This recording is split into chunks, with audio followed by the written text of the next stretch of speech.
Hey everybody, it's Rosie, and in this video we're making southern turnip greens with turnips. You could definitely use this recipe for collards. Let's get started. So I am starting off with my greens that I have already washed. I'm going to rip these babies apart, but you can cut them if you choose. And I'm going to get rid of all the stems. I don't like cooking the stems, I think they're nasty, but if you like them, hey, knock yourself out and use them. To season my greens, I am using some bacon ends. This is pork. If you don't eat pork, you can use turkey bacon. So along with my bacon, another thing that I like to season my greens with is onion. I'm using one large onion that I'm going to chop up, and now I'm going to move over to my stovetop. Now I'm going to start to fry my bacon, and this is going to sound really gross for all of you dieters, but it sounds good to all of us people that, like to eat nice and hearty.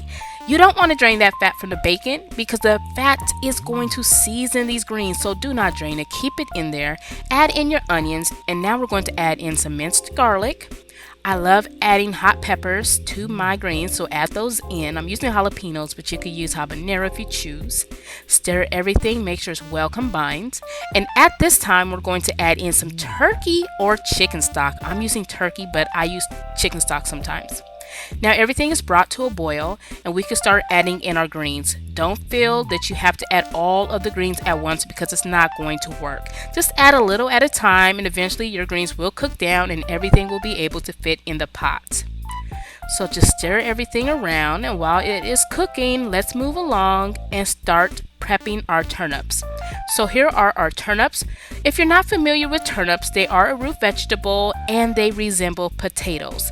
So let's peel those babies, and then we are going to dice them. So keep in mind, these turnips are actually a lot harder to cut than potatoes. So you're going to have to use a lot of strength while cutting, and just be careful, you don't want to cut your finger or anything. So at this time, we have about 30 more minutes left to cook our greens. This is when you want to add in your turnips. Don't add them in too early, otherwise they're going to be way too soggy. And they don't disintegrate like potatoes, but you don't want your turnips too soggy. You want to keep them nice and firm. So add your turnips during the last 30 minutes of cooking your greens. And you know what? That is it. As you could tell, we did not add any salt or any other spices because the bacon and the turkey stock flavored your greens beautifully. And you know what? That's it. I want to thank you all for watching. Be sure to let me know what your favorite soul food and southern dishes are. Leave that down below in the comment section. And if you missed my previous recipe, go ahead and check that out. I made fried coconut shrimp. Definitely one of those recipes you don't want to miss, so click that box, go check it out. If you want to print this recipe out for my greens or any of my other recipes, come visit me at my blog at iheartrecipes.com, and make sure you subscribe to my YouTube channel if you haven't already.